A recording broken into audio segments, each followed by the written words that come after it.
Thank you very much for your continued support of this channel. And today we're talking again about Kant's ethics, because Kant's philosophy really consists of those two parts. The one, the analysis of pure reason, where he basically just gives an account of reason investigating itself. And then second part of his philosophy is a critique of practical reason, where he explains what can reason tell us practically, how to lead our life. He tries to answer the question, what are we supposed to do? Like the critique of pure reason, the critique of practical reason equally addresses this so-called scandal of philosophy, namely the fact that philosophy didn't transform itself into a reliable form of science. So Kant also here very intentionally tries to develop a moral philosophy that basically serves as a moral science, as a moral metaphysics. This is what he calls it. Interestingly, he says at the end of the critique of practical reason, this is a very famous quote, that two things fill his mind with admiration and awe: the starry heavens above and the moral law within. And what this quote clearly shows is that the supposed moral law within is very much comparable, or is an analogy to the natural laws that govern the motions of the stars in the sky. So again, this underscores this attempt to do ethics in the form of a moral science. Just as a natural science, where we have to identify certain basic laws, for instance in physics, also in Kant's moral metaphysics, his primary aim is to identify the highest moral law, the highest principle. And that for him is the categorical imperative. So the categorical imperative is an unconditional commandment. It's the highest law that is based on no other laws but grounds all the other laws. There are two famous formulations of this categorical imperative. Both are related to one another. The first one is act in such a way that the principles informing your actions are universalizable. So the principles that inform your actions are supposed to be principles that everyone can apply at any time. A second kind of variation of this is act in such a way that you never treat people merely as a means to an end, but always at the same time as an end. In this short video, I'm not really going to outline how Kant arrives at the categorical imperative. Here it may just suffice to say that the categorical imperative is supposed to be grounded in pure reason. That is, it is not to be affected by any considerations either of pragmatic utilitarian value, nor by any considerations of what philosophers before him called moral sentiments. That is kind of an emotional understanding of what is right and wrong. Instead, just like a natural law, the moral law is found through rational deliberation. Then, and this is very important, Kant says we follow the law, or we ought to follow the law, merely because we understand that the law is right. And we understand, therefore, because of the rightness of that law, it is our duty to practice it. So this is what then Kant in German calls Pflicht, duty. So for him, ethics is based on duty, and duty in turn is based on understanding by purely rational means that which is the moral law. So to a certain sense, this is very heartless because it deliberately excludes everything empirical, everything emotional, everything non-rational from these rational considerations about what is morally right. Kant therefore says that really morality has nothing to do with being kind or being nice. If you do what is right simply because you're a kind or nice person, then you're not really acting morally at all. You're just following some emotions, and you just, do what you naturally do because you're a nice person. So that, for Kant, doesn't have any moral value. might be a nice thing, but it's not a moral thing. Morality for Kant solely consists in, through purely, that means non-empirical, purely rational considerations, understanding your duty and then acting out what your duty is. This metaphysical, scientific, rational approach towards morality is supposed to found something like moral metaphysics as moral science. And it comes with a certain, what we could call epistemological optimism, right? Just like in science, we can identify certain universally valid laws. So the idea is we can also do the same thing for social life. So we can basically ground a future society on the investigation and the ultimate discovery of these generally valid laws. So philosophy is supposed to do exactly this job. It's supposed to be not only the foundation, as in the Critique of Pure Reason, for all the natural science basically, but also for social science. Kant very explicitly insists on the absolute necessity, on the indispensable necessity of identifying these laws and of the validity of these laws. So these laws are valid with absolute necessity and they are indispensable. He says as much literally in the preface to the groundwork of the Metaphysics of Morals. Attached to this absolute necessity or this indispensable necessity of the moral laws are like four notions that I'd like to briefly address. These four notions are all central to the age of Enlightenment, and thereby they're all connected to this idea of a metaphysical grounding of what is basically a scientific ethics as a form of philosophical moral science. So these four notions of enlightenment are, first of all, autonomy. So what does autonomy mean? Autonomy, giving the Greek roots of the words, literally basically means self-law giving, auto being the Greek word for self and nomos being the Greek word for laws. Autonomy is a very strange notion, which is the second Enlightenment idea of freedom. Because autonomy, of course, then does not mean that you can just do what you want. To the contrary, it indicates that you find out what the law is, the nomos. But you find it out yourself. And in addition to that, you not only find out yourself what the law is, but you also decide yourself to follow the law.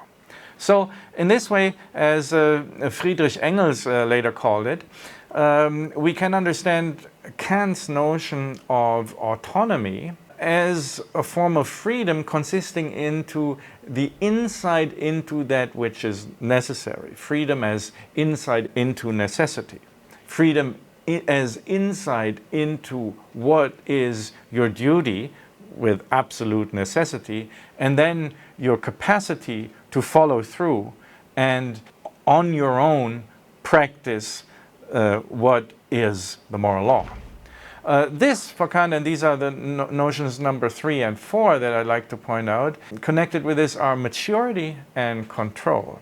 So through this autonomy, through our own insight into the law, the moral law, and our capacity to understand the law rationally, we thereby also make, let's say, the informed decision to practice the law. And this shows that we have achieved maturity. So we can guide ourselves. We are no longer dependent on the guidance of others. And this guidance comes from what we could call intellectual or rational maturity. So the mature being is the fully rational being that is then capable of exercising, and here we get to the fourth concept, self-control.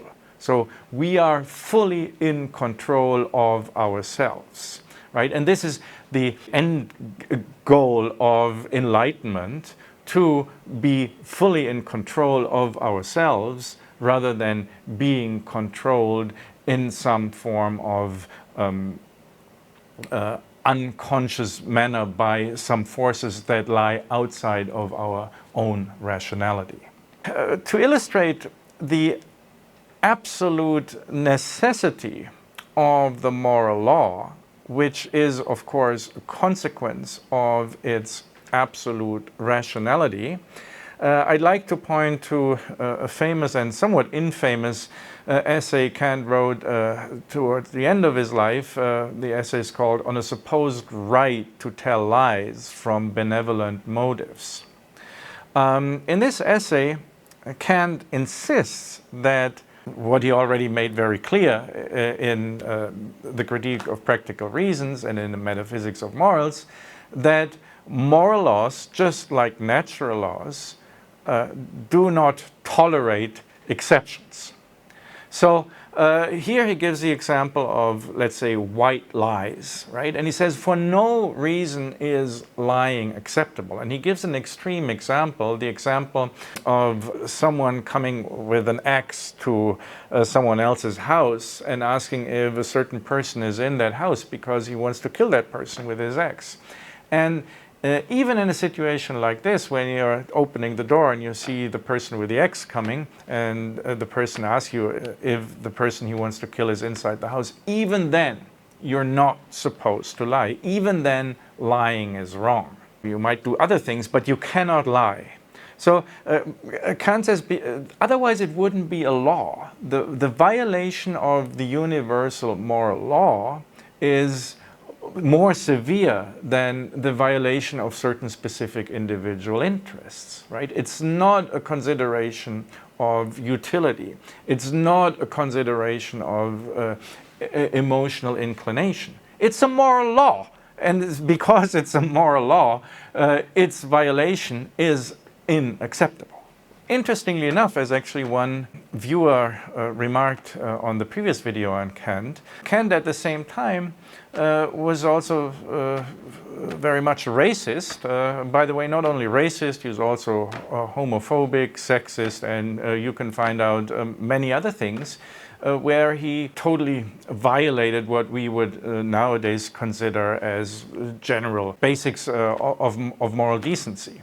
Just to name 4 moral judgments that he presented in the Metaphysics of Morals, which, like all his moral judgments, are supposed to be grounded in the universal moral law, and therefore are supposed to be valid with absolute necessity. So, number 1, he said homosexuality is absolutely intolerable. Like having sex, having homosexual sex is basically animalistic. It's like having sex with animals, and it is absolutely intolerable. Secondly, all these examples again are from the Metaphysics of Morals. If you have a servant and the servant runs away, then you can by force make the servant return, because as Kant says, the master's right to a servant is like his right to a thing that he owns. And 2 more Kantian moral pronouncements. One, he was very fond of the death penalty. He thought the death penalty ought to be applied in any case of murder. And he gave one example, a thought experiment, where he said, look, if there's an island and the island have a number of prisoners on death row, and for whatever reason the people on the island decide to leave the island, it is their moral duty, their absolute necessity, before they leave, to first execute all the people on death row. They can't even leave them back on the island. And a 4th example, a final, he said there is one form of killing that shouldn't be considered murder, and that is the killing of illegitimate children, who are born out of wedlock.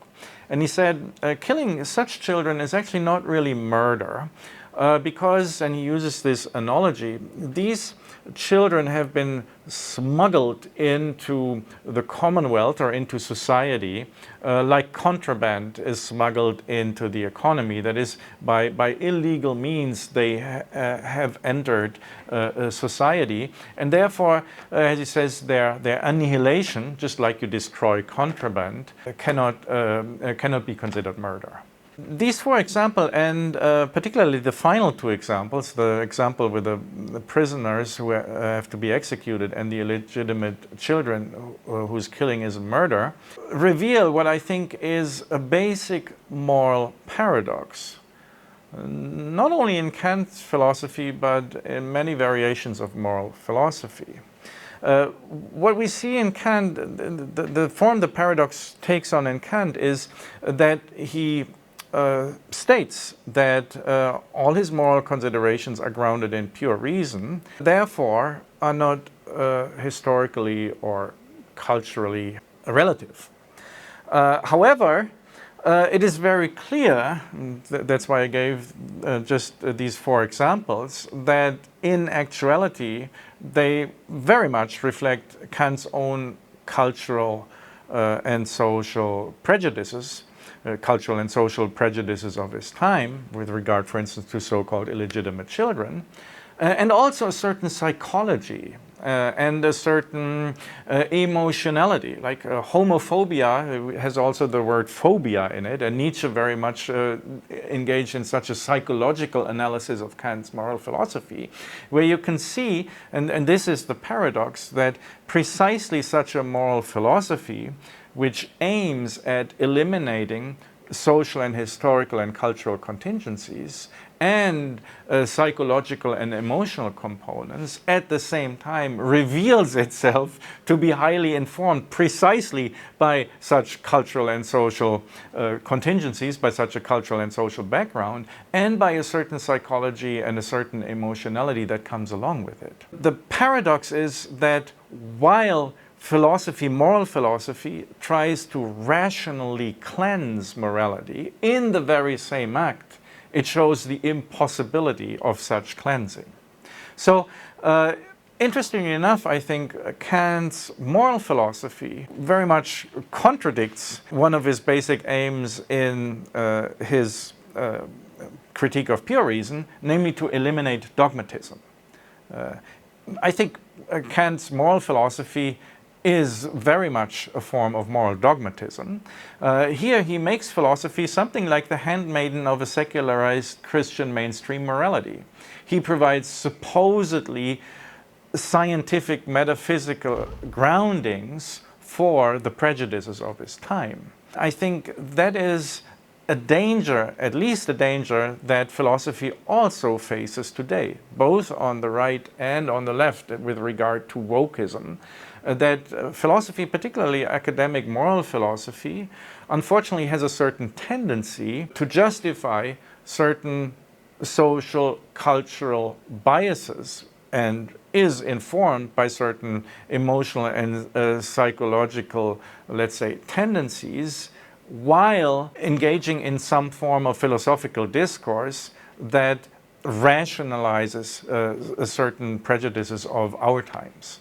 So while moral philosophy intends to eliminate social and psychological contingencies, it typically still reflects precisely these contingencies in the moral norms that it proclaims. This general paradox of moral philosophy can be further analyzed, I think, into three kinds of moral pathologies. And again, we take Kant's moral philosophy as an example of this.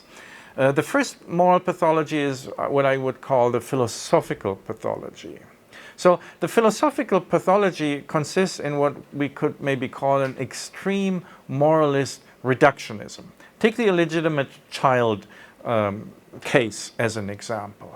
Right? The production of a child out of wedlock is a very complex, concrete act. It involves human passions, it involves emotions, it involves sexual desires, it involves relationships, it involves, of course, social and cultural norms and so forth. So it's a very complex act. But if then we reduce this act under the category illegitimate child. We redescribe this act as a moral phenomenon. And this moral judgment, illegitimate child, basically erases the whole complexity of the existence of this human being. So it's an extreme simplification, a moralistic reinterpretation of human life. And a moralistic reinterpretation in terms of this supposed higher principle, of this supposed higher moral law. But this supposed moral law or supposed higher principle is not at all similar to the natural laws that it is supposed to be similar to. It is not the case that the principle that makes an illegitimate child illegitimate relates to the very existence of this child in the same way as a natural law, let's say, explaining the motion of the stars in the sky relates to this motion in the stars. So it's a kind of an absurd reinterpretation of a fact that is in itself amoral in moral terms. And I think that's, again, the philosophical pathology of moral philosophy, that it subsumes certain acts to supposed moral laws, which in fact have no specific relation to the case that they are supposed to explain and to judge and to impose a certain value on. The second pathology is what I would like to call the social pathology of moral philosophy. That's the dogmatism that I spoke about earlier.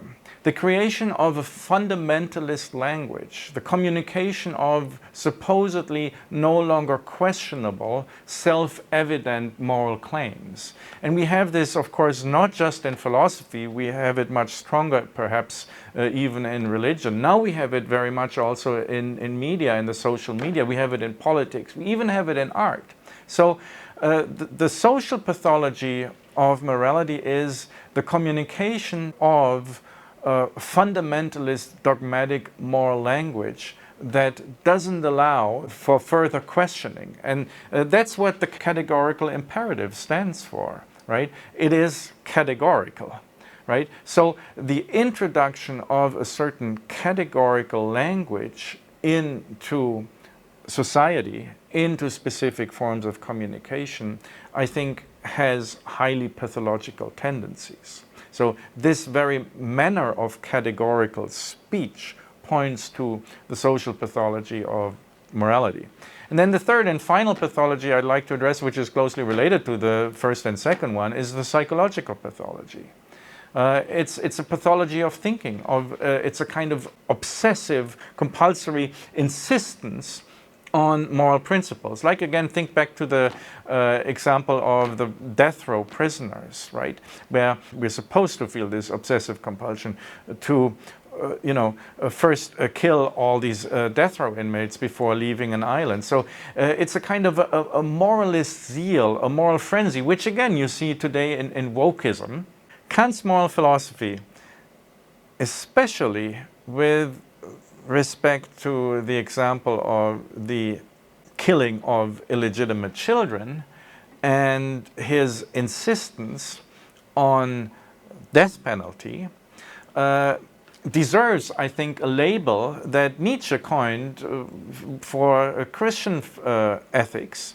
He called it the metaphysics of the Hangman in the Twilight of the Idols. And I think Kant is very much a secular version of this. And very literally, in the metaphysics of morals, he describes the metaphysics of the Hangman.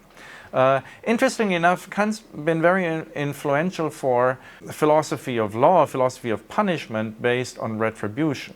Clearly, Kant's idea of justice, of legal justice, is to a large extent based on the idea of retribution. As Nietzsche already showed with regard to Christianity, this emphasis on retribution works in such a way that it ascribes individual guilt, it personalizes guilt, and on the basis of this personalization of guilt, demands violence. It asks to repay the violence of the offender, for which the offender is made personally responsible, to be in return given to him.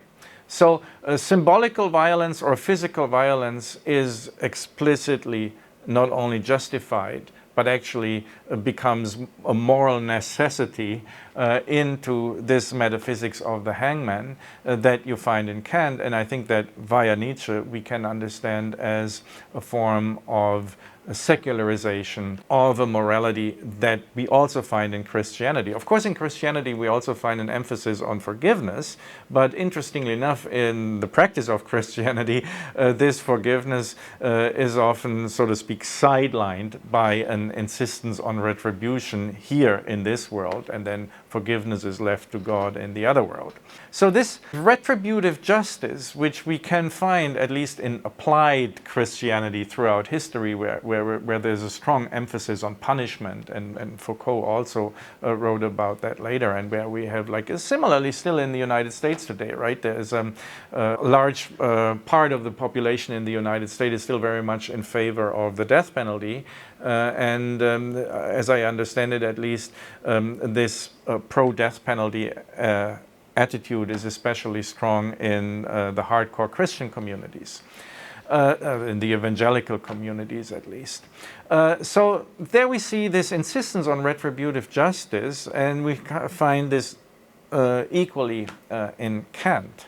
Now, I think actually this insistence on retribution, this metaphysics of the hangman, is not only very influential in American death penalty philosophy and on the American right and in American evangelical Christianity, but it also informs the left, and it also informs social justice movement, and it also informs wokeism.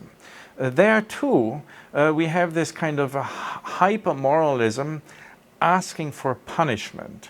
And that's one reason why I disagree strongly with one of the books that was recommended by one of the viewers to me. The book is called Cynical Theories. This book explains wokeism more or less solely as a consequence of basically European postmodernism. And I think that's an extreme reduction.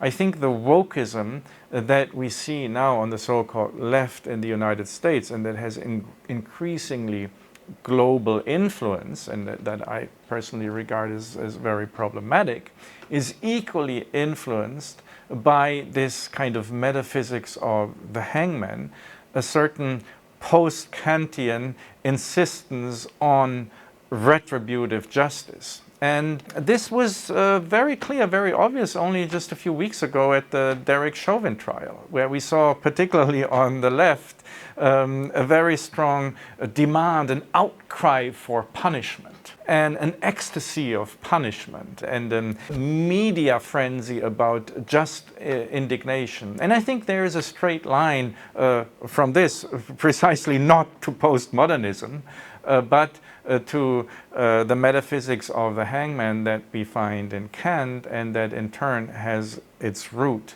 in European Christianity. So much for today.